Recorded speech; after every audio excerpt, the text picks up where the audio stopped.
gluten and the dairy, and I just want to note, beyond the corn and soy and sugar, you can support your body when you're eating anything that would have these byproducts. One thing to watch for is your hydrochloric acid. HCl is something to consider, especially if you've had history of being on a proton pump inhibiting drug like Protonix, omeprazole, what's the purple pill? Nexium, right? So if you've been on any of those heartburn drugs, those suppress your stomach acid. And when your stomach acid is suppressed, especially many people who've been on them chronically, like 20 plus years, that interferes with your digestive process. So for instance, when I'm kind of demonizing casein as the compound in dairy, casein is going to be more reactive in someone that has a suppressed stomach acid and doesn't have optimal digestive enzymes. So if you know you're going to be eating a cheese platter over the holidays, because honestly, that's a survival tactic. You know, charcuterie, now it's fancy words, so we get to feel fancy. But, you know, meats and cheese, like we say in Wisconsin, you know, salami and whatnot. You know, that's a survival technique, I think, for the holidays, because that's like the safe thing to go to. So I know if I'm going to be doing higher amounts of cheese, I'll just use a digestive enzyme. I have one in my line called Digestade, but it has hydrochloric acid and it has DPP4, and that breaks down the casein and the gluten in case there was any additives that I'm exposed to. So how do ketones work in the brain? Like I said before, it's both about removal and abundance, right? So first, getting your blood sugar regulated is the first place of mental support and mood management.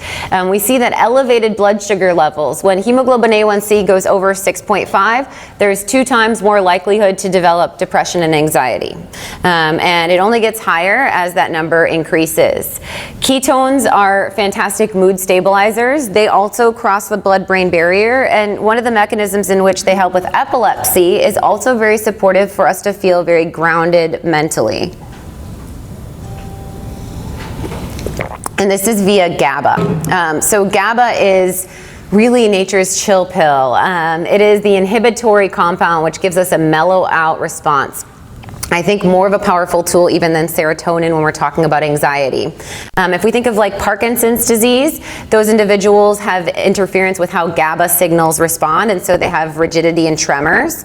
GABA takes the white knuckle effect out of stress. And so if you get dryness in the mouth, if you get a little bit of a tiny shake or tremor, if you notice that your voice shakes under stress, if you notice that you're in an over-rumination state, or you're getting impulsive, like you're eating without thinking in a time of stress, GABA will nip a lot of that in the bud. It's a really powerful tool.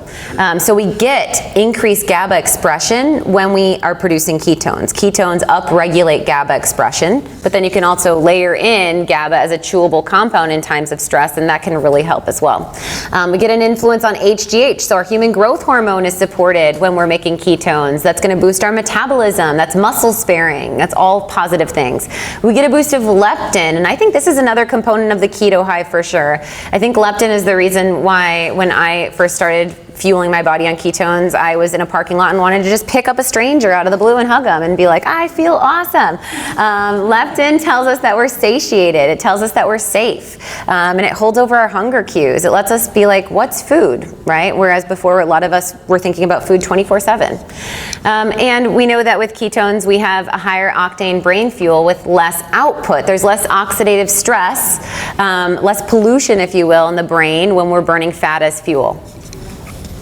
So it's important to focus on clean eating, like I said, right? So the 2.0 of this is thinking about the impact of metabolic resistance when we are going to be losing fat as fuel and making ketones from our endogenous body fat stores. So every 10% of body fat that you lose, I highly suggest supporting your body with nutritional detoxification, because your fat cells, adipocytes, that's the fancy word for your fat cells, are hormonal. And your fat cells function like estrogen in the body, and your fat cells store toxins. They store high amounts of what are called endocrine disrupting compounds, which are types types of toxins that are in our plastics, our pesticides, and our perfumes. They're essentially in everything, from the receipt paper that you touch at the grocery store onward. And these types of toxins, endocrine disruptors, interfere with our endocrine glands, which include our pancreas, our thyroid. So we're talking about our blood sugar regulation, we're talking about our metabolism, and then our endocrine function as far as sexual hormone balance. So I believe that detox is a big reason why a lot of people hit a set point or a stall in their weight loss journey, because they've upregulated the release of toxins as they've lost body fat, and now it's like they're taking a bath in dirty bath water. You need to change the oil filter in your tank. So it is important to consume these sulfur-containing compounds. We're talking about broccoli, cauliflower, Brussels sprouts. These have indole-3 carbanols, which is a sulfur compound to upregulate the excretion of toxins. We also look at things like avocado, which is a fantastic source of glutathione. That's the grandmama antioxidant. Vitamin C being its little cousin, which you can get in your acids like your lemons and limes. So with my food as medicine approach, I give you strategic goals on how to really get abundance of nutrients that help your body to kind of wring out after you have gotten that 10% weight loss, and then you do it again about quarterly to continue to support your system. So how you keto matters. I'm a big proponent of being free of toxins, additives, and preservatives, high antioxidants, using nut flours and nuts and seed blends for fiber, leafy greens, incorporation of, like I said, sulfur foods, and then looking for quality sourced animal fats and proteins. So grass-fed, pasture-raised, hormone-free, additive-free, and wild-caught fish when possible. So I am, as those of you guys know with the podcast and whatnot, a pretty big proponent against non-caloric sweeteners. I talked to someone already that opened my book and said, butternut squash, that's not keto. And again, if you're going to make this a sustainable diet, you have to start to question, what am I eating and what is my metabolic flexibility? And I'm not a fan of non-caloric sweeteners because they teach our palate to think that sweet is safe. And sweet is not a safe flavor profile. We all need to channel savory. And to make this a sustainable change, if you're putting stevia in your coffee every morning, every time you go to Starbucks, you're white knuckling not choosing that scone or that cupcake because that looks good to you, because you're telling your body sweet is safe. Stop telling your body sweet is safe. Stop using any of those things. Get your palate to be savory. Use just the coconut oil in your coffee, or use just black coffee. Crave the sirloin steak or the ribeye or whatever cut is your favorite, right? Start to get that savory palate going, because we've seen time and time again, sugar alcohols are disruptive to our gut. They cause bloating. They cause malabsorption of nutrients. We see other sweeteners can interfere with our microbiome and sterilize our gut bacteria, which isn't good for that nature's Prozac thing going on. And then again, it's just the palate element of, we're not going to rewrite the relationship with food if we keep teaching ourselves that that's a flavor we should have in our diet. Oh, so back on that real quick. So you'll see up here, and what's kind of unique about my approach, like this is my low carb collagen zucchini muffins, and get this, they have a banana in them. Whoa, right? Don't throw anything at me yet. So they have a banana in 12 muffins. Do you know what a 12th of a banana is?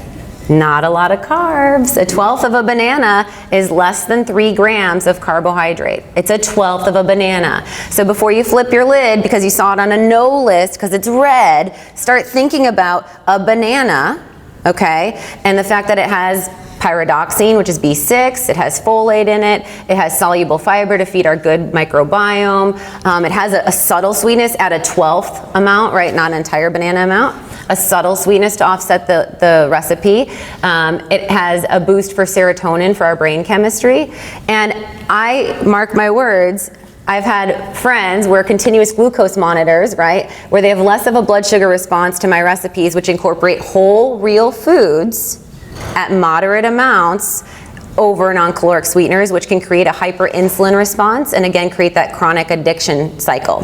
So I'm really a big proponent of empowering yourself to, yes, maintain a ketogenic lifestyle and diet, but work with your metabolic flexibility and understand that based on my muscle mass and my body fat, I'm going to be able to tolerate a different amount of carb threshold than you and you and you. And it also is going to have to do with my exercise output. And it's also going to have to do with my metabolic resistance. If I've had a history of insulin resistance, it also has to do with my stress levels and my sleep. Our blood sugar is regulated by so many things.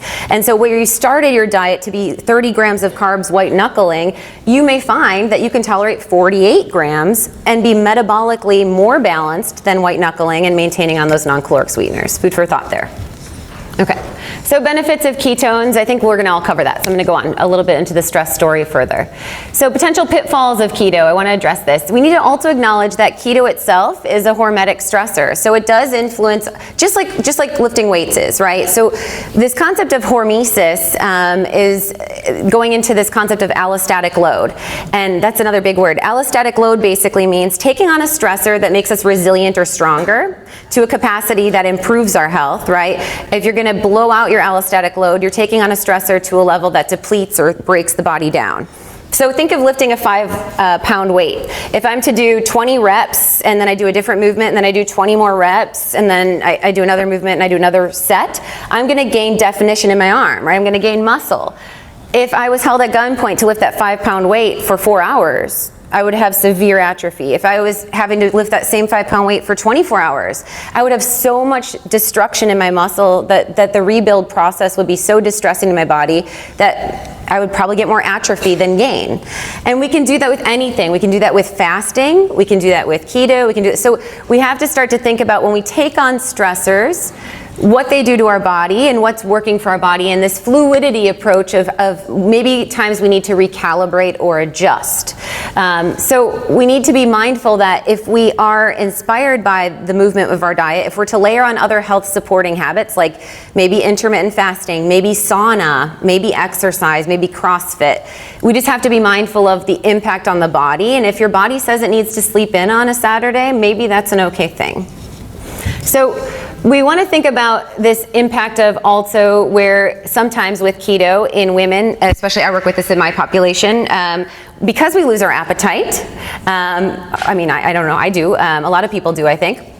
And a lot of young moms, type A, working, running around the house, forget to eat or are undernourished, right? And it's not keto's fault, it's not the keto diet, but it's the lack of hunger signals, and then they over-restrict. And I see this in any body weight, so we have to also kind of check ourselves on, am I nourishing my body? Because then we can experience hair loss, we can experience hormone dips, if we're not fueling the body with fat. It's funny that it's a high-fat diet, but sometimes if I'm doing an audit on my own intake, someday it's easy for me to take in 600 calories or less just because I just didn't get there. You know, I had one meal and it was difficult to pack in. So that's where things like nut butter packs and fat added to your beverages can be helpful.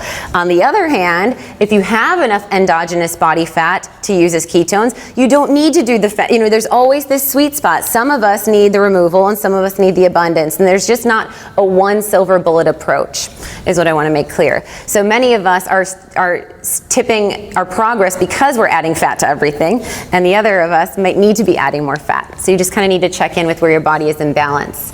And there's shifts within our body as far as the cortisol response from the stress response.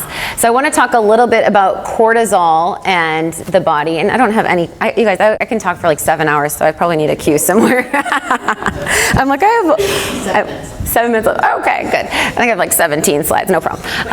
Okay, so why does cortisol matter? We'll talk on this and then I'll go forward a little bit. So, okay, cortisol is also one of those kind of sweet spot hormones, so I think we demonize it a lot. But, okay. 15? Okay, perfect. So cortisol regulates inflammation in the body. And so we think of cortisol as the primary stress hormone, and cortisol can drive body fat storage. It can be definitely a reason for metabolic stress. Cortisol is also a glucocorticoid, meaning it's a type of steroid hormone that upregulates blood sugar in the body. So when cortisol hormone is up, we tend to be having elevated blood sugar levels as well, which of course could kick us out of ketosis. Even if we're eating a perfect diet, cortisol alone can interfere with our management of blood sugar. But if we don't have enough cortisol, so in excess it drives body fat, in excess it throws off our blood sugar levels, in excess it can drive hunger, appetite issues. I've had clients that have been on a prednisone pack. I don't know if anyone here has, but that's a steroid pack, right? Where they get like, I call it Incredible Hulk mode, where it's like this like wiry, intense energy, and they just want to eat. Because I think eating is often a coping mechanism for anxiety as well. When we feel uncomfortable, we feel like the food will calm things down, right? So cortisol in excess, not good, but cortisol in deficiency is not good either, actually. Cortisol can help to offset histamine response. So if all of a sudden we're dealing with more seasonal allergies, it might not be the pollen change in your area. It might be that you had a really stressful year, and at this season your cortisol levels have slumped and you don't have that antihistamine impact. Cortisol, like I said, also is anti-inflammatory. That's why we prescribe prednisone packs. That's why people get cortisone injections in their points of inflammation in their joints. And so if we're dealing with chronic inflammation, cortisol could be too low. We can deal with swelling even in the abdomen, and like food sensitivity can be increased when cortisol levels aren't optimized. And we can deal with chronic fatigue. It's actually cortisol that plays dynamic in the morning and is supposed to wake us up out of bed, that Cinderella bird's chirping, and then that's what's supposed to kind of get us in cruise control through the day. So, on this, you want to find a sweet spot, and I have information on my table. I'm running a program now called Adrenal Rehab, so if any of this resonates, it's all about working with your adrenal stress glands to actually understand where your cortisol levels are at. We have a lot of quizzes, a lot of worksheets. It's 3 hours of video content, and it's a great tool and program to launch into the holiday seasons when stress demand is really kind of at its highest. So I want to talk a little bit about thyroid, because I know that this is a hot topic in connection with keto. So one disconnect that a lot of people don't understand is that when you're making ketones, you're not zeroing out your glucose levels. Like there's this cognitive disconnect that people have where they think, oh, ketones means you're not using glucose. Well, you have glucose levels. You're never going to zero out. In fact, many people don't drop below 70 very often. So your glucose levels actually stay at a moderate low level, and you're going to have enough circulating glucose, all of the tissue needed in your body. That means all of the arguments about your brain needs glucose, your brain loves ketones, but your brain can still use glucose. You can still use glucose to produce thyroid hormone. So you have glucose levels even when you're using ketones. It's just that they're regulated. You're not getting that mountain peak and crash. Now, the thyroid can be impacted by the ketogenic diet, but it's not a high-fat, low-carb diet that influences it. It's calorie restriction that can influence the thyroid, and chronic calorie restriction over time can influence the thyroid. So again, not keto's fault, not the keto diet that does it, but lack of appetite or dieting and weight loss in general can influence the thyroid. And that's why sometimes we'll do like a refeed day within your weight loss. And so you might be doing some form of like intermittent fasting 6 days a week, and then you do one day where you eat breakfast within 2 hours of rise or something. So the thyroid is regulated by our stress axis. We actually make our thyroid releasing hormone in the hypothalamus, and then in the pituitary, the H and the P of that fight or flight mechanism, the pituitary is the gland that makes the TSH, the thyroid stimulating hormone, and for many people that's the only marker that's run. Well, our thyroid hormone, T4 and T3, T3 is the active metabolic form and T4 is the inactive form. And the thyroid gland produces that based on the feedback of your stress regulators, the hypothalamus and the pituitary. So if your body's under chronic stress, your thyroid is not going to be regulated for optimal metabolism, because your body's like, I don't know if Allie's running from a tiger, but this is not a time to burn calories, guys. Let's down-regulate this thyroid gland. And so stress plays a huge role. Cortisol also actually interferes with the activation of your T4 to your T3. And then there's something called reverse T3, which is like the brakes to your metabolism. And that is increased with long-term calorie restriction, not carb restriction on its own, just long-term calorie restriction and high stress. So these are things to all consider. But again, big picture is it's not the low-carb, high-fat diet. It's potentially over-restriction or over-stress mode that can drive thyroid dysfunction. So if we're worried about our thyroid, you can take a picture if you'd like. These are the labs that I recommend having your physician run, including screening for Hashimoto's thyroiditis, which includes thyroid peroxidase and the thyroid globulin antibodies. And then awesome food as medicine support here. So we're looking at the most important minerals being iodine, selenium, magnesium, and zinc. I have these nori roasted almonds, which are fantastic. So nori is the seaweed that we use like as a base with sushi. You can do a really beautiful snack in the middle of the day where you take nori sheet, some mashed avocado, and some good quality turkey and roll that up, and it's like a delectable little spiral snack. Really supportive for the thyroid and metabolism, and a great boost also of, with the turkey there, you're going to get tyrosine, which also supports your thyroid hormone, and you're going to get a precursor to dopamine. So when you're coming home at 4 o'clock and you're opening the pantry without, thinking if you're even hungry, dopamine surging through your brain is going to give you that bliss reward element without having to go for the food coma. So those are really great food choices to go for, like that dark poultry meat and the seaweed for those reasons. So like I said, kind of with that allostatic load, we have to be mindful that we have to choose our stressors. Some are positive stressors, like even caffeine is a stressor in some sense. It actually drives epinephrine or adrenaline. And sometimes adrenaline feels good, but in a chronic state that burns the body out and tells the body it's not safe. Exercise, again, could be positive for the body. Then there's mental or emotional, time-restricted eating, toxicity, so you can't choose that stressor, but if you know you're dealing with gut dysbiosis, like overgrowth of gut bacteria or something like that, that's a time that you're probably not going to want to take on a new exercise regimen if you're doing a gut cleanse, because that your body's already trying to cope with one change. So I'll talk a little bit about the gut bacteria, and then I'll wrap it up. So the microbiome, like I said, has 100 trillion cells in our body, makes up the microbiome. So our gut bacteria actually outnumbers the cells that make up our body 10 to 1.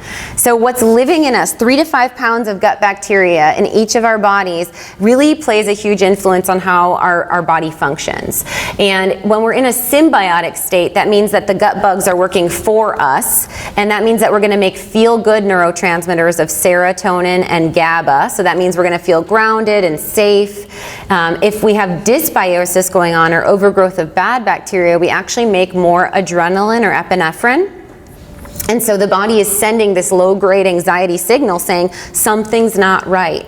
And often that can be just based on gut bacteria imbalance. So you may need to do a plow or kind of clean up your gut microbiome if you don't tolerate probiotics. And you would know because you'll feel like, as one client has said, an atom bomb has gone off in my belly. And so if you've taken a live active culture probiotic and you get severe distension bloating, or you eat sauerkraut or kimchi or pickled vegetable, or you drink a small amount of kombucha or yogurt and you get GI distension, bloating, belching, flatulence, like a flight attendant from up here or down there. Flatulence, belching, so if you get any of that stuff, that means that your gut bacteria is not happy. And so often that means that we need to bring in things like berberine, which also has fantastic blood pressure and blood sugar regulating support. Berberine is an antimicrobial and an antifungal compound, and it can start to kind of plow the gut microbiome. You might bring in caprylic acid, you might bring in oil of oregano.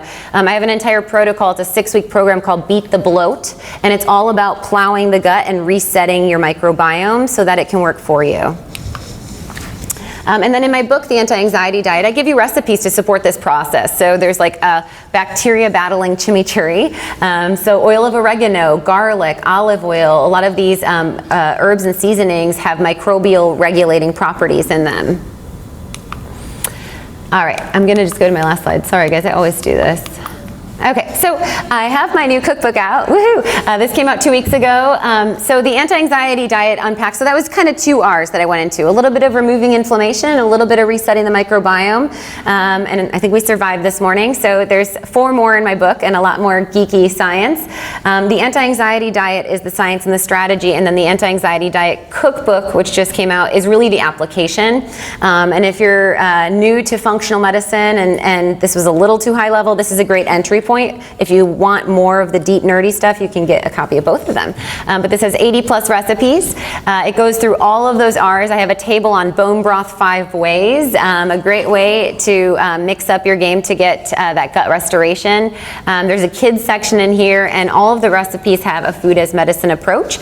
It also comes with a free guide that you can download, which includes quizzes to identify where you need to start. Like, do I have adrenal fatigue? Do I have a dysbiotic gut? What would that look like? What am I looking for in my body. And then has supplement suggestions and labs that you might consider to dig deeper. These are my almond flour, they look fantastic, fish tacos and cabbage cups.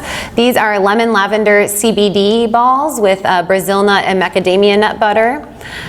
These are my chicken thighs, bone-in, skin-on, Brussels sprout base there, cooked in a cast iron. You reduce the drippings from the meat using bone broth and gelatin. Gelatin is my favorite thickener for gravies. So you don't have to add flour, you don't have to add arrowroot or starch. Gelatin gives that really great thickening mouthfeel, so you can turn all of your drippings from your pans into gravies. Just add a little bit of coconut milk and some flavor, and fantastic. And then this is my collagen hot cocoa, so unsweetened, of course.